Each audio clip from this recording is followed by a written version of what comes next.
Don't book that studio session until you know this. Number 1, your time starts when you booked it, not when you showed up. Unless there was something that happened with the engineer to where the engineer showed up late or the gear in the studio malfunctioned and took away from your time, whatever time you booked your studio session for, that is the time that you are supposed to start. So let's say you book at 2 o'clock, but you get there a little late and you don't show up until 2:20. Your session started at 2 o'clock. It did not start at 2:20. Number 2, your engineer is not your vocal coach. The recording engineer is only there to record what you wrote, to record what you came up with. A lot of newer artists have the expectation that because they're in the studio, they have everything they need to make sure that the record is going to turn out the best possible way that it can. Unfortunately, there are a bunch of different roles that are included in the song-making process. There are the engineers, the songwriters, the vocal producers, the producers who create the beat. There are executive producers who might be overseeing an entire project, managers, the recording artists like yourself, and so many other roles that can be filled. When you're in the studio, it would be ideal for you to have a recording engineer and a vocal producer. If you can get the producer there as well, that is an added bonus, but your recording engineer is not your vocal producer. It's your song. You should know how you want it to sound.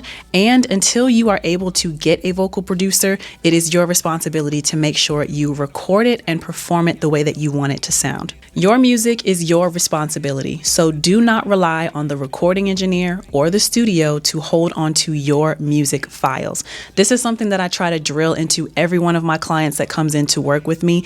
Anything could literally happen. It is not my obligation to hold on to your music. It is your music as the artist, so you should take full responsibility for where your music is stored.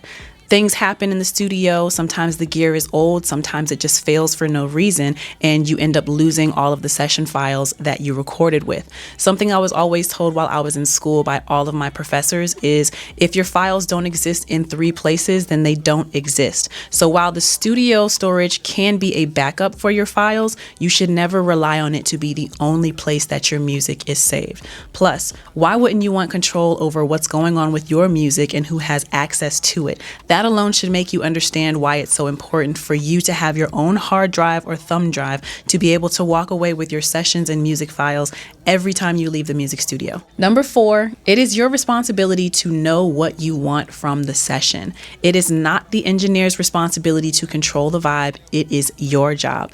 Now, it is an added bonus if you work with an engineer and you click very well and the synergy in the room just allows for a much more creative environment. Of course, that is ideally what we want. But again, I have to stress the point that this music and how it turns out and what happens to it is your responsibility. So if you want a certain vibe, if you want a certain feeling, then you have to bring that energy. You are in control of how the session runs, how quickly, how slowly you work on a record. All of that is up to you. If this helped you, make sure you like, share, and subscribe. And in the comments, let me know what topic you would like to hear next. My name is LexC. Stay tuned for the next Lex Chat. Until then, peace. Always told me that was just a problem, but I ain't listen. Then they told me that you really want it, well I'm still with it.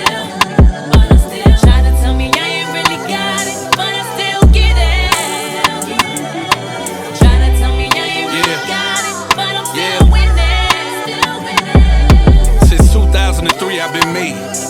Before that was who they want me to be. Before I turned into the bar that people wanted to see. Bitch, I was out here like a bargain, no one mentioning me. Well, let me see, I was cutting high.